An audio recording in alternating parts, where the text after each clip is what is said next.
President Lloyd, fellow Lions and guests, my first happy dollar is a very happy dollar to see Dr. Tom Little. And I tell a story on him from a couple of guys that worked at Reynolds where he was the mill physician, but it had to do with their physical, so I'll leave that alone. They said he wasn't little at all. Oh! My second happy dollar is to see Mike and Nita Boland, who snuck in here. Mike, always a pleasure. Okay, John, that was really tea in the pie.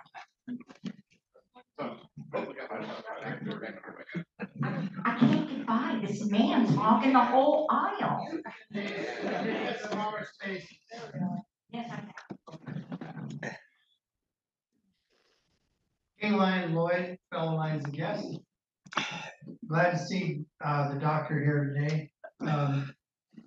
I knew him clear back in 1968 when I was at Reynolds. I still remember him. I remember in 1992, Doc Little, this is my third happy buy. Doc Little actually had kind of a nice brownish patinaed hair. And it was in the middle 80s when I got back here that you guys turned his hair completely white. Yes, it was us. Truly, what a solid human being he's been in our community. Lion Gray. President Lloyd, Bill Lane's guest, couple bucks today.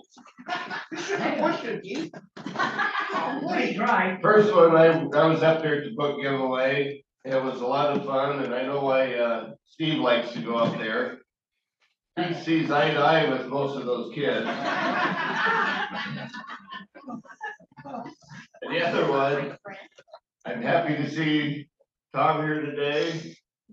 The Boland's back there in the corner, and Pat Bolton. I'm going to see all of you. And if we can get him a new set of glasses, he'll be able to see all you people up here. Oops. We gotta get over here to Lion George, because he's always got something funny to say. He needs change, however. Yes, I do need to change. President Lloyd, fellow Lion guests, I had a great weekend at the Columbia Theater. I had the Kingston Trio in town. Some of you remember them. I saw them when I was in college. They're very old now, but I'm older than them. I used to be younger than them. I'm not sure how that worked out. But anyway, the acoustics, that theater were great. It's good to see Dr. Little, like many of you. Except I did not meet Dr. Little through Lions. I met him when I went to work for Reynolds. And I won't tell any stories about him, but he had a nurse named Gertrude, pretty aggressive. She would come over to the cable plant, the production plant during flu season. When you walk from the office to the plant, she would say, George, have you had your flu shot? No, I don't want to get a flu shot. The needle's already in your arm. You don't really get a choice. And that's how, it worked pretty good. That was good to have Doc there, and had something coming up, you could always go and see him. Good to see you. How much change do you want that? All of it. It wasn't very funny, I actually all $10 back. How about we'll charge you two? Is that right for you? Yeah, okay, all right. Man, your kind of resources, you know. What, Mark? What's going on? President Lloyd, fellow Lions and guests, there's $5. The very first thing I had written down, and I didn't know Grace was going to be here, but I want to compliment Leroy on doing an outstanding job as secretary. Yeah. Because I have served in that position for 3 years. It's not easy to do. He's jumped in with amazing roar and the way he's keeping up with anything. I appreciate that, so I want to let you know that. Let's give him a big hug. Second dollar was roaring for reading. I was part of the morning crew, and it was a blast. Really had a lot of fun with all those kids up there. Third happy dollar is enjoyed visiting with a lot of Lions from 19C. We're about to merge together with 19C and 19G, so this is their final convention or conference as that district. It was fun to go up there. One downside, I learned that Al Hunt's daughter has cancer, so you'll add him or add her to your prayers. Greatly appreciated for that. Fourth happy dollar, great to see Dr. Tom Little. My story has nothing to do with being at Reynolds. I was, like Greg, heavily involved in Waukenock for many years, and Tom picked up a bag one time and brought it in, it was kitty litter, used kitty litter. But they did have it on the porch in all fairness, so they picked up bags that were left down. Finally, quote of the week, this is from Love Verrier. Life is a tragedy for those who feel, and a comedy for those who think. Ooh. Ooh, that was deep, that was deep. Cindy. Miss Cindy, you're charged up, I I am so charged up, it's not even funny. Yeah. President Lloyd, fellow Lions and guests, I have $5. I have a list here, so this way I don't forget anything. One, last Monday, our daughter, the oldest, turned 39. Woo-hoo. Oh my gosh, it's, you don't feel old when you're getting old, but you feel old when your kids get old. That's right. I also want to say welcome back to Doc Little, Bolins and Pat. It's nice to see you here. And last week I was out because I was horribly sick. I don't know what it was, but it just was horrible. And I won't be at the board meeting on Thursday. My coworker's taking tomorrow, Thursday and Friday off to spend time with her granddaughter on spring break. Everybody's got stuff to do. So Lloyd, I'm gonna, oh, is there somebody else out here? Anybody else? Oh, Mike Park, Mike Boland, let's come back there.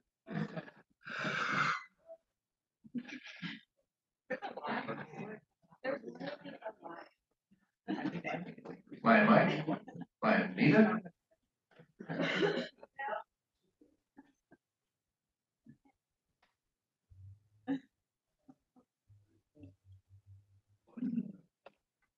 President Lloyd, I have one happy buck today. I'm happy because the windshield wipers on our van quit working, and yesterday they got fixed. And I'm really happy about that. We had snow and rain mixed this morning. We have had, I don't know how much snow this winter. Twice we got like 16 inches of snow. Wow. And it snowed Monday, which there isn't anything left of that. I'm real happy about that because it's difficult to push a wheelchair in the snow. Yes, it is. I don't have to push it, thankfully. Anita gets all of that fun. But anyway, it's really good to be here. We plan on making more appearances, not in the not too distant future. As long as it doesn't snow, we'll be here. Yeah.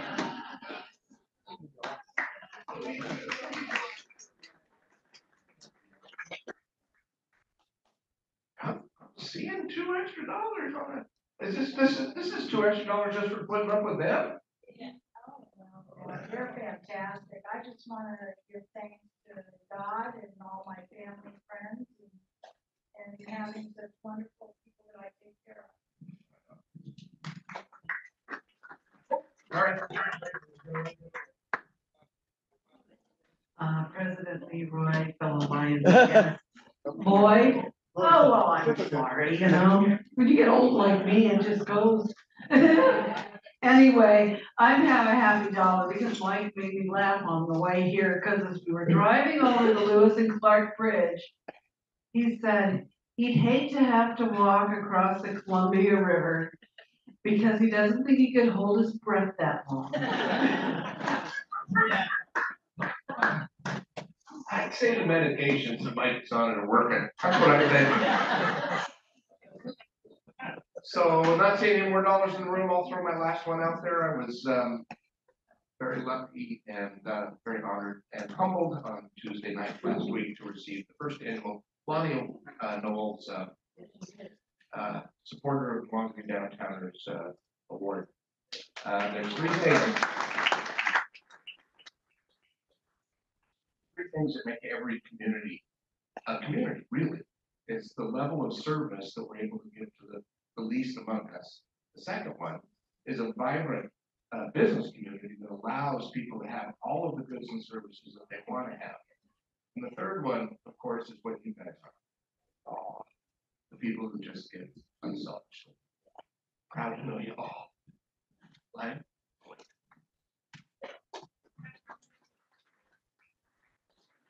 Mark here, get to hear that. Thank you, President Floyd. This will be very short because as Lynn and I, Bill. as far as communication, it's been a bit of a challenge to try and get everything done at appropriate time to get information ahead of time. She will share with us today information about EPIC. She was suggested as a program and it didn't quite work out because of an illness. I don't remember if it was January or February. But she had been suggested by Allison Wire. Many of you know one of our newer members, Allison Wire, whose job is now down in Vancouver, so we don't see her as often as we used to. But please give a warm Lions welcome to Wynn Truong.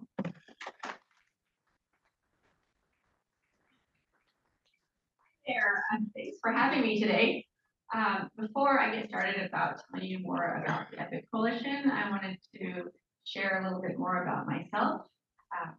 I was born and raised in Longview. I come from a refugee family. 48 years ago, during the fall of Saigon, my family got on a ship and came to Cowlitz County. We stayed in, before that we stayed in a refugee camp in California. And there was a family in Castle Rock who had the same number of kids, and they had 2 boys and 2 girls. And my parents actually have 7 kids total, but my 2 oldest sisters were unfortunately unable to come when we did. So, and my mom was pregnant with me, so they thought they were getting 4 kids. And then when they decided to sponsor our family and we came to Castle Rock to live with them, I was born just a few months later. And then 5 or 6 years down the road, my other 2 sisters were able to come join our family. So we moved from Longview to Kelso. My dad's first job was at Skipper's on Ocean Beach Highway. Yeah. So he was quite high in the military, the South Vietnamese Army, and worked at Skipper's. When I was about 4 or 5, he was able to secure a job at Tollycraft. And then a few years later, my mom was also able to work there. I went through Wallace, Cowayman, and Kelso High School. Went off to college, moved to Colorado for a little bit, and then I came back to this area because my parents still live in Longview. I've worked for Educational Service District for about 15 years. I started actually in 2003. After 10 years, I left to do something different for 5 years. I worked for the Community Foundation. And that's where I really started to learn more about nonprofits and how important it was to give back to the community.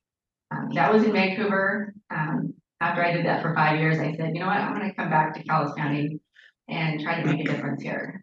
I still continue to work for ESD 112. I was signed at Kelso High School as the prevention specialist, working with students who had drug and alcohol related issues.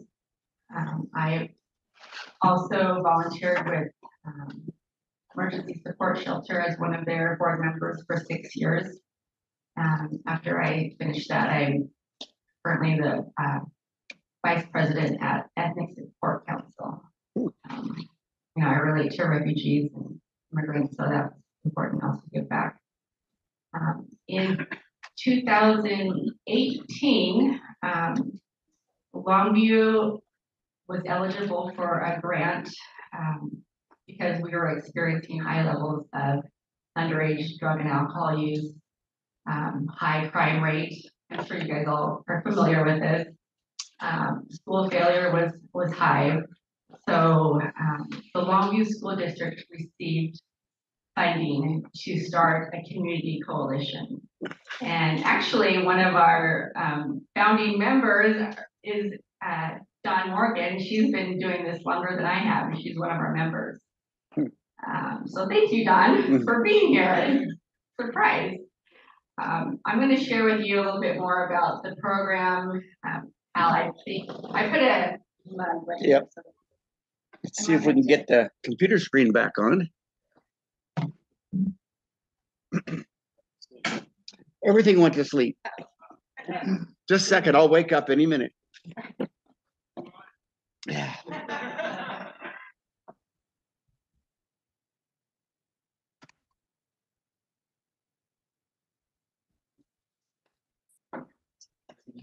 Put mine to sleep. Yep. Yeah. So while this is getting started, so I was saying in 2018, we received funding to start the coalition. This is before my time. The Longview School District had the contract for the coalition. After the first year, they decided to give that up to Educational Service District because ESD had several other coalitions that they were managing. So they also managed our Longview coalition as well. We're funded by Washington State Healthcare Authority through federal and block grants. EPIC stands for Empowering People and Impacting Community. Our goal, our mission is to mobilize community members and resources to support youth and families in building a safe, healthy, and drug-free lifestyle. If you guys have a question, please feel free to ask at any time.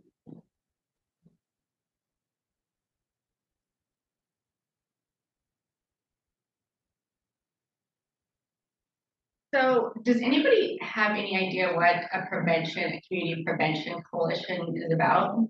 I think it's right up there. It is up there. We're really just a group of people working towards the same goal, and that is to prevent underage drug and alcohol use. I'm sure you guys are familiar with some of the issues that we're having. But basically, we want different sectors of the community to represent our coalition, and we do a really good job with that. For healthcare, we have Dr. Cavens representing us. Dawn represents the nonprofit, and she also is a parent, so she covers two sectors. We want to retain our identity, but also work together towards the common goal of building a safer community.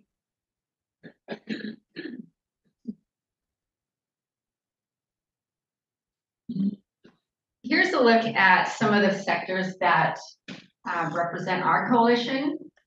Since we are funded by Washington State Healthcare Authority, we have to abide by their requirements, and we have to have at least 8 different sectors representing our coalition. It's kind of hard to see, but there's youth, parents, business, media, schools, youth serving organizations, law enforcement, child volunteer organizations, healthcare. You guys get the picture.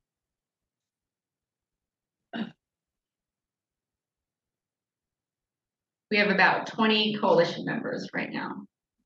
So we're always looking for committed, dedicated members. If you are interested after this, please come talk to me. So EPIC's community outreach strategy is to get the information out about effective, drug information to our youth, our parents, and our educators, and increase the public's awareness about the dangers with drug use.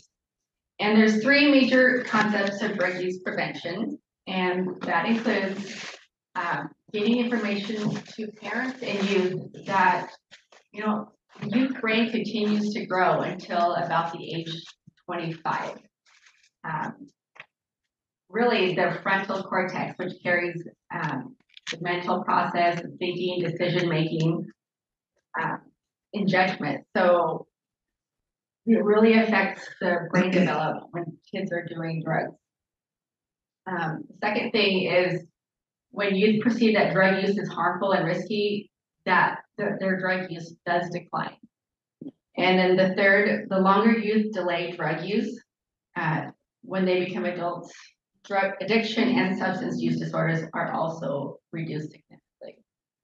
So the longer we can delay drug use, the more likely they will not grow up to become users themselves.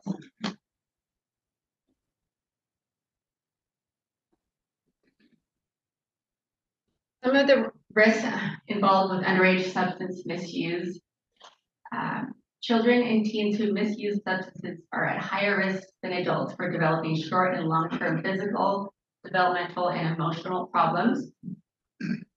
Children who use alcohol and marijuana are more likely to develop addiction, be seriously or fatally injured, fail in school, engage in risky sexual behavior, and have depressive feelings or thoughts of suicide. Yes? I have a question. Prior, Prior.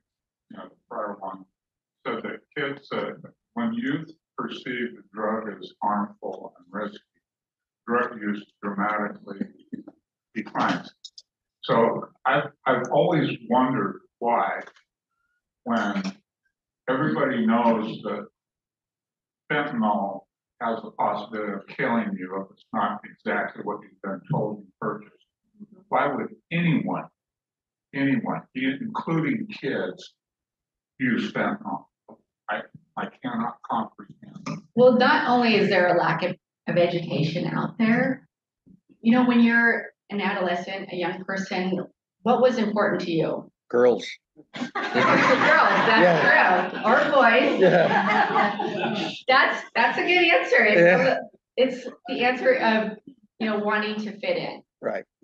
And peer pressure, correct. Mhm. I mean, there's a slew of other reasons, but, you know, being able to connect with, you know, their peers is huge. Mhm. And if they're not fitting in with the right crowd, they're gonna find another crowd. And the one that accepts you the most are probably the ones who are also using themselves. So you can sometimes talk till you're blue in the face, give them education, Mhm. but when they're around their friends, their peers, a lot of that goes out the window. So the more you can repeat that information to them, the better. And then sometimes they don't listen. Exactly. Yes. I mean, when I was working at the high school, every type of problem came through those doors, and it was heartbreaking. From abuse to parents using to, you know, mental health disorders. There's just so many issues that kids are dealing with that, you know, you don't really think about if it's not happening in your household, but it is happening, unfortunately. Did that answer your question? I still don't understand. I mean, it is hard to understand. If I had a friend that was gonna be using some drug that has the remotest possibility of killing them, I would say, knock yourself out, and I'd head the other direction. And that was when I was young. Mhm. And that again has to do with your brain's not fully developed until 25. I mean, I can think back when I was a child making stupid, you know, mistakes and just wanting to fit in with, you know, the crowd. So that's, yes. You know, maybe just something to help you out, help John a little bit understand some of this. When I was on the city council, I spent quite a bit of time with the homeless. I had a young lady tell me when she was over her Lake Sacagawea that she can't have a job. She got fired, her husband got fired, her kids were living with her parents, she's down and out. Completely, my life's not gonna do anything. John over here, not this John. gave me something that made me feel better about myself. So now I'm hooked on drugs, so I can't get a job anywhere. Because somebody has given me something that will make me feel better about myself. Right. If you get pretty well hooked on it, and it keeps going and it keeps going. Now, when you're sitting at home with the babies, and those kids see that you're doing something, they're liable to step in and do the same thing. Because mom doesn't feel good, I wanna feel good too. And it's just like a habit that they turned into that are little drug deals on the street prey on the homeless. Thank you. Speaking of fentanyl, there have been young people that have overdosed at our schools that we don't, or we're not hearing about. Because since they're minors, you're not gonna hear about the newspaper. And that's part of the work of the coalition, trying to get information out, working with the schools to figure out, you know, how can we protect these kids, but also get the message out. But the kids know when somebody does that, don't they? Oh, they do know. Yeah. Yeah, but a lot of times, when they're in that situation, it's worth the risk to them. And that has to do with, you know, their self-esteem and what they're going through. So, lots of different issues that we're dealing with. Yes? Does the schools have Narcan and stuff on hand? They do have Narcan, and I have Narcan, if anybody wants it today. I think Mark's gonna need some, okay. Yeah. What is Narcan? It's comes in this box, there's 2 in this box. If somebody is overdosing on an opioid, you can put this, spray this up their nose and hopefully save their life. It'll reverse their overdose, basically. Yes. How much does the school district or the PSD spend on Narcan? These are free from the Washington Department of Health. I mean, the whole state is trying to get Narcan out to the public as much as possible. There used to be, you know, a prescription to get Narcan. Now there's a 6-minute video that you can train yourself online.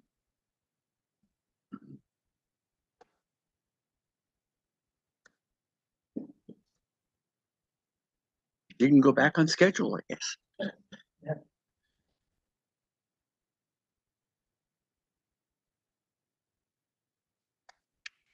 So when we prevent early use of alcohol and drug use, we also prevent the other side effects that come with that. There's a reason why we focus on young people. Even though you might not know it now, these kids do grow up, and if the problem's not fixed, you're gonna see more substance use disorders, addiction, and overdoses in our community. Child abuse and neglect will increase. Crime and violence always is a part of drug use. A lot of times it's homelessness, poverty, and unemployment, and then avoidable medical care are just a few of the reasons why we are focusing on drug prevention in our community. That's how much, Washington State spends $864,000 each year of grant funds from the Substance Abuse Mental Health Services for Narcan. Statewide.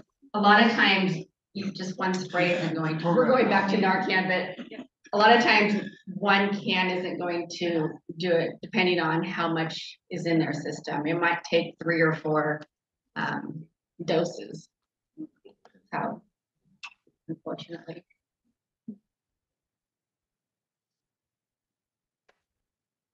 So some of the programs that we're involved with is we don't focus just on youth. We also focus on programs at school for families and then also the community. On Friday, we had a youth leadership conference for 6th graders in Cowles County. So we invited 30 kids, 6th graders from every school to attend a leadership summit that we put on. It was so chaotic, but the kids had a great time. There were 10 different workshops where they could learn about leadership and then also learn about prevention. On Saturday, we have a drug take back event. We do that twice a year. It's the actual DEA's National Drug Take Back Day. So we encourage the public to empty out their medicine cabinets for any unused medication and bring it to us. It's a drive-through event and it's quick, easy. We don't ask any questions. So if you guys could remember that and tell your friends, please. We would love to have all your old medicines. Keep that out of the hands of our young people. Let's see. So the first year that I started, we did Strengthening Families, which is a parenting program. After we did that, I found out we had zero funding left to implement any other programs for 2019. Shortly after that, we decided to become a nonprofit organization so that we could raise additional funding so that we could expand prevention in our community. And so far, that's gone quite well. We're going to be a part of, not Give More 24, it's Give Big now, which is happening in May next month. Am I leaving anything out, Dawn? Prevention Club, okay. So we do have a lot of youth programs as well. Before I came here, I was at RA Long. We're starting a mentorship program for youth there, but we also have staff that are assigned to schools. Since Longview, or EPIC focuses on Longview, we have 2 student assistance professionals, one at Monticello, one at RA Long, and they work with students as well. And they have Prevention Club, which just does a lot of different activities involving drug and alcohol use and preventing that in our schools. They're actually doing drug awareness today. But not Cascade or Mark Morris? No, we don't have the funding for those yet. Yeah. Just Monticello and Arlong were identified as. For our program, it's $130,000 that I receive every year to implement this. And that I'm the only paid staff member that pays for salary, my office. So at the end of the day, it doesn't leave that much for our prevention work. So that's another reason why we, decided to become a nonprofit. Oh, we also started the Empower Up Fund with our nonprofit funds, and staff members at the school who identify a student needing basic needs, clothing, food, we can pay for, in driver's class, things like that.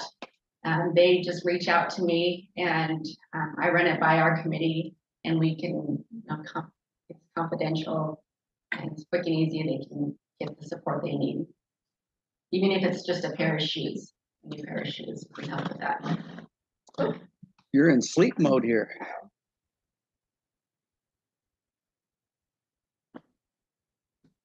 Okay.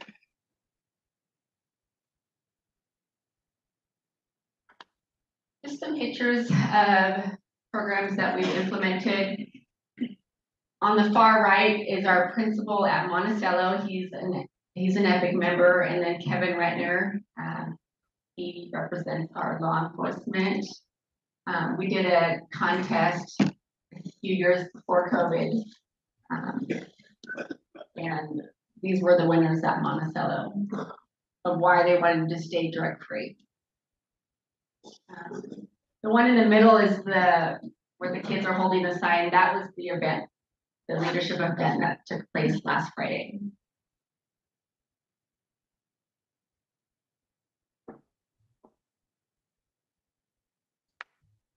This is just the flyer for drug take back that's happening on Saturday, 10 to 2. Where? Longview Walgreens. There's pass these out for you. Sure, it would be great if you would do that. There's Kelso Coalition started last year. They're doing theirs at the Hall of Justice. Castle Rock is doing theirs at the police department, and then Kalama is also doing theirs at their police department. Yes. Can't you any day also drop off at the belong to you, the police department and Bobby? Yes, there's always locations open if you want to do it a different day. This is more also not just to get drugs off the street, but also just to raise awareness about opioid use and the importance of locking up your medication if you have little ones at home. If you can't see the flyer, it says 75% of opioid abuse starts with people taking meds not prescribed to them. And then also on the other side, it's medications have been found in Pacific Northwest waters and soils, threatening the health of wildlife and our drinking water. So never flush or put meds in the garbage can.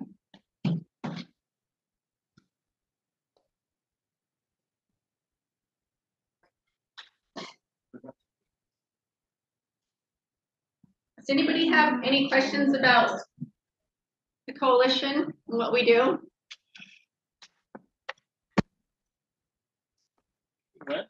Yeah.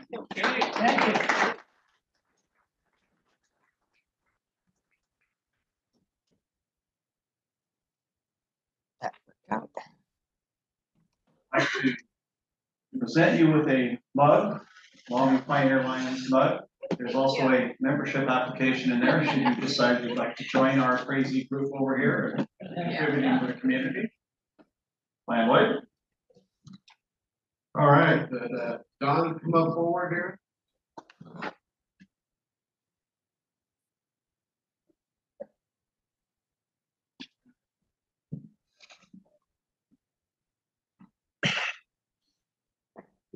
So, part of the Lions, Pioneer Club, Don from the family promised to South County, we read, give them a check for $500.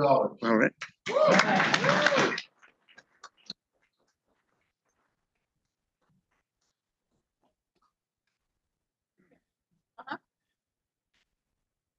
Terry, what you got? Still here. He's not on the golf course. What's up with that? President Lloyd, last guest, yeah, we'll have a board committee meeting over here after the meeting. Right here. We're right here.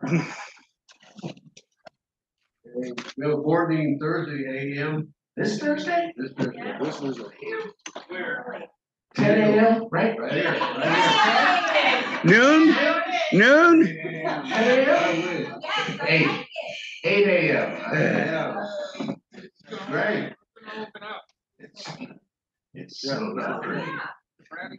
President Lloyd felt like, yes, reminder next week, we're having a in-club orientation for all new members. Find out what Lions are all about. We've got, past president, past council chair Hal doing a presentation on that. And for a lot of you members who've been in for a long time, it might be a good renewal. While I've got the floor here, a little bit of a sunshine report. It's not very sunny. Pat Osborne, we haven't seen Pat Lloyd for some time. COVID kept him away, and Pat recently had an operation. Well, they can't get rid of the doggone infection in her foot. So she's on her second go around over Canterbury, Frontier Rehab. And then the Parkers. I've been texting back and forth with Mike quite extensively the last few days. Pat is in the hospital right now. She's got a infection in her stomach. Chemo is not doing any good, and they decided today she will have in-house hospice. Oh. And their oldest daughter, Michelle, her cancer came back, and she goes in for a needle biopsy here very shortly. Kathy, their youngest daughter, is waiting. She's going to have an operation for spinal stenosis. Ooh. Yeah. And Pat loves flowers. Our club sent flowers to her. She loved them. And Cindy said she had sent her some flowers too. So keep that in mind for Pat, and, Pat's outlook is not good. There's a card in the back too for Mike and Pat. He's Pat Parker, not me, not Pat. Parker.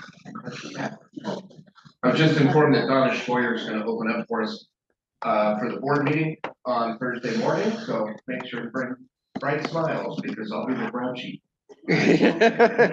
Marilyn, What time? 8 o'clock, 7:45 would be great because that way we'd have coffee ready. Okay. That work? Yeah, 7:45 on the board meeting. President Lloyd, fellow Lions and guests, just a reminder, May 12th, 13th is coming up with District G Spring Convention. And this is our last year as District G, so they're doing it out big. And I just encourage all of you to be interested in attending. I have registration forms here.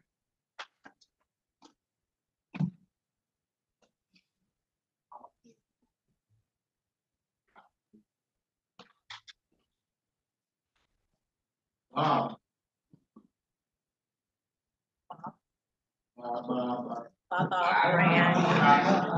Same thing. President Lloyd, fellow Lions, yes. Friday at Carmel Corn, we did pretty good, about 20% better than we did the previous week. I had lots of help, I really appreciated it. We got Carmel Corn again this week, we're gonna need lots of help, I appreciate it. And, next Friday and Saturday, the fish volley, fish in, whatever they call it, is gonna be going on. So, be sure and check the sign-up sheet and, put your name down somewhere to help with that. And, We also got Earth Day at same. Oh, Earth Day is going on at the same time, so Yeah. we might be busy, we're actually gonna fire up the grill, drag out the wagon and give it basically its first run of the year. I'm also informed President Lloyd that May 12th,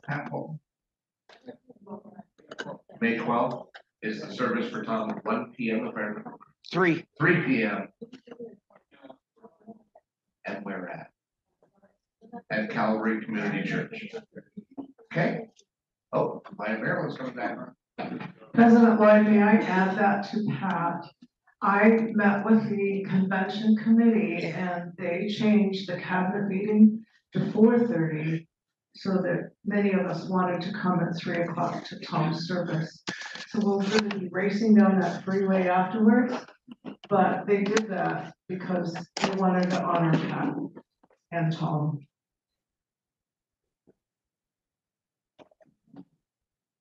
Sharon.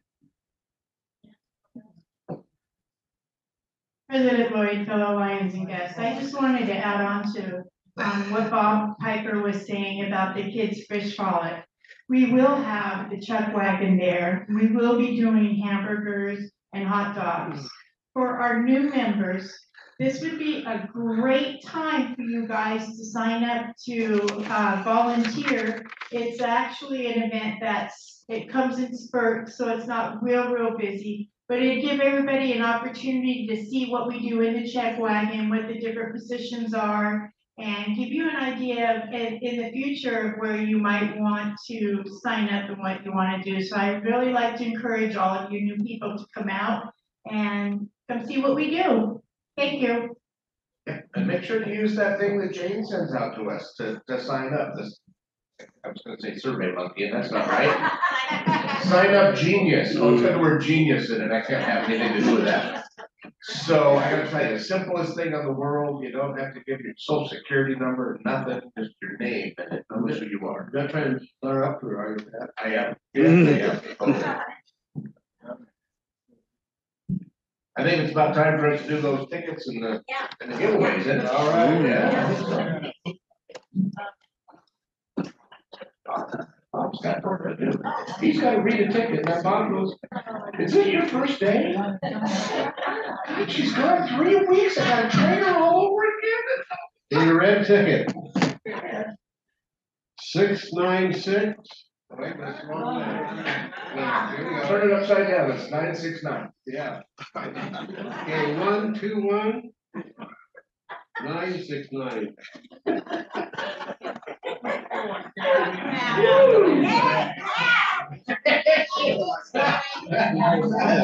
Look at that, man. No, say it, Pat. The reason I bought this many tickets is because I wanted to give it to Sight and Hearing because I missed the meeting. That's why. Sight and hearing it is. I've got it duly noted. Got that for you right? That's a line right there, man. All right, I'm gonna buy 20 tickets so I can give it all away. Okay, blue ticket. 715-3804. Hmm. Judy, do your mama.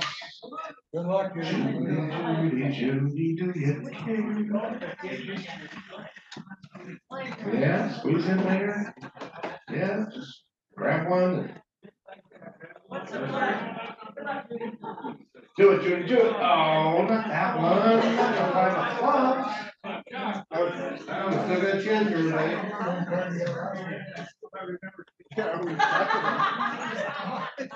Jay. Wait a minute, Jay. Two things. Save the date for May 6th. That's White Cane Day, and the signups will be coming out this week for that. It will be at the 7th Avenue Walmart is where we will be. And like I said, signups will be coming out, and there'll be 2-hour shifts. So, okay, treats. First pick, Rick. Hey, Rick. Whatever you come over and pick. And whatever's left over goes to Larry Hanson. Here's what happened, no winner today. Huh? Let's get the Oh, I'm telling you, man. Who is Isla's sponsor anyway? Who's responsible for this train wreck? Oh, it's Richie. Well, all right, we like her. Yeah. Anybody else have an announcement? Rob's gonna need some help to set it up.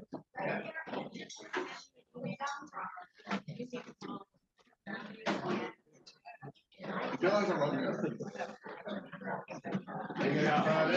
think that's all we got, Fred. See you later, Bill. Yeah, bye.